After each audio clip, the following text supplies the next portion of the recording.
Орхон аймгийн удирдлагууд бизнес эрхлэгчдэд тал бүрээр дэмжин ажилладаг. Тодорхойлбол өнгөрсөн жил гадаад худалдааг дэмжих Манжуур хотод нээлттэй удирдлага зохион байгуулж бизнес эрхлэгчдэд 100 гаруй сая төгрөгийн ашигтай ажилласан байдаг. Мөн 2017 онд дотоодын бизнес эрхлэгчдийн форум болон олон улсын форум зохион байгуулж байсан нь ихээхэн ач холбогдолтой болсон байна. Тиймээс энэ жил эдийн засгийн форум 2019 арга хэмжээг зохион байгуулахаар төлөвлөсөн байна. Одоо 2 жил тутам энэ томоохон эдийн засгийн форумыг хийж явах зөв юм байна гэдэг санал гард дэмжигдээд ингээд өнөөдөр одоо 2019 оны 4 сарын 9-нд эдийн засгийн форумыг хийхээр төлөвлөлөөд ингээд зохион байгуулалтын ажил үндсэндээ хангагдаад ажиллаж байна.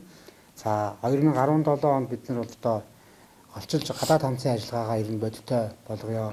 Энэ тал дээр активчлал гаргая гэдэг ийм одоо агуулга зорилттой бизнес форум хийж ирсэн. За энэ хүрээндээ бид нар олон одоо Бүгдээр хятад улс бүгдээр дахь Оросын албаны улсын хотуудтай ах トゥ хамтын ажиллагаа, экстүүсийн хамтын ажиллагаа хотуудтайгаа хамтын ажиллагаагаа улам гүнзгийрүүлж, за гэрээ байгуулаагүй зарим хотуудтайгаа гэрээ байгуулж, за гэрээ байгуулж ажиллаж байгаа олон жилийн туршлагатай хамтын ажиллагаатай, сайн харилцаатай хотуудтайгаа улам одоо бодиттой зүйлүүдийг хийхээр ингээд ажлууд тодорхой акттай нэлээд ажиллаж байна. Байгууллагуудтай нэлээд одоо томоохон төслүүдийг хэрэгжүүлэхээр Польшийн засгийн газартаа одоо өнгөлтөө зээл хэрэгжүүлэхээр Монгол улсын нэг өрийн таазанд тодорхой саналаа оруулаад Польшийн засгийн газарт 9 сая хүртэл еврогийн өнгөлтөө зээл хэрэгжих ажил нэлээд нааштай явж байна.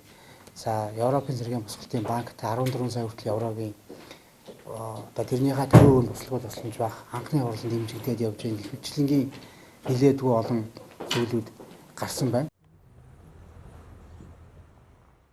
Энэхүү форумын бас нэг онцлог нь аймгийн иргэдийн төлөөлөгчдийн хурлаар батлагдсан аймгийн тогтвортой ногоон хөгжил 2025 бодлогыг сурталчлах тус хөтөлбөрийг цаашд хэрэгжүүлэхэд анхаарах зүйлсээр форумд ирсэн хүмүүсээс санал авч цаашдын чиглэл бодлогыг хэрэгжүүлэн ажиллах юм а.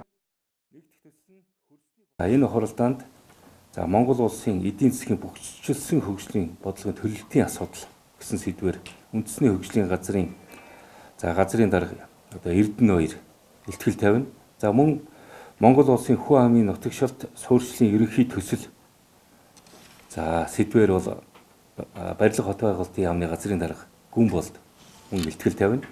За мөн орон нутгийн хөгжлийн бодлого сэдвээр үндэсний хөгжлийн газрын ахлах мэргэжилтэн мөнх жаргал илтгэл тавина. За ингээд Орхон аймгийн ногоон тогтвортой хөгжлийн хэдийн зорилт сэдвээр бол аймгийн засаг даргын орлогч одоо зохион байгуулах ажлын хэсгийн дарга Бат Чаргал илтгэл тавина. Өөрөөр хэлбэл нэгдсэн хуралдаан бол ер нь энэ дөрвөн сэдвээр бол илтгэл тавигд. За ерөнхийдөө энэ зөвлөгөөн бол хоёр гол зүйл дээр бол ач холбогдолч зохион байгуулагдж байгаа. За нэгдүгээрх нь Монгол улсын бүсчилсэн хөгжлийн бодлого бол шинэ төвшөнд боловсруулагдж байгаа.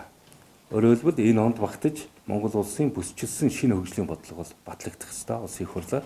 За үүний өмнө аймаг болгоноор тухайн бүсчилсийг хэрхэн зохион байгуулах нь оновчтой талаар аймаг орон нутгийн саналыг бол авах юм хилцүүлгийн ажил бол энэ зөвлөгөөний үеэр зохион байгуулагдж байгаа. Өөрөөр хэлбэл манай Орхон аймаг ямар үйлдвэрлэлийг эрхлэхэд Орхон аймагт давуу нөхцөл байна, боломж байна.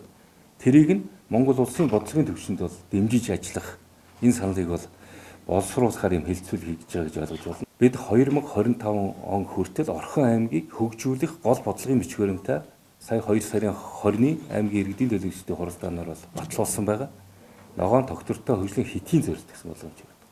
Тэгэхээр энэ бодлогын бичиг баримтанд бид Орхон аймгаа хэрхэн хөгжүүлэхээр заасан талаар одоо мэдээллүүдийг бол ард нийт иргэддээ бол одоо дэлгэрэнгүй танилцуулахаар ингэж тооцоологдож байгаа юм.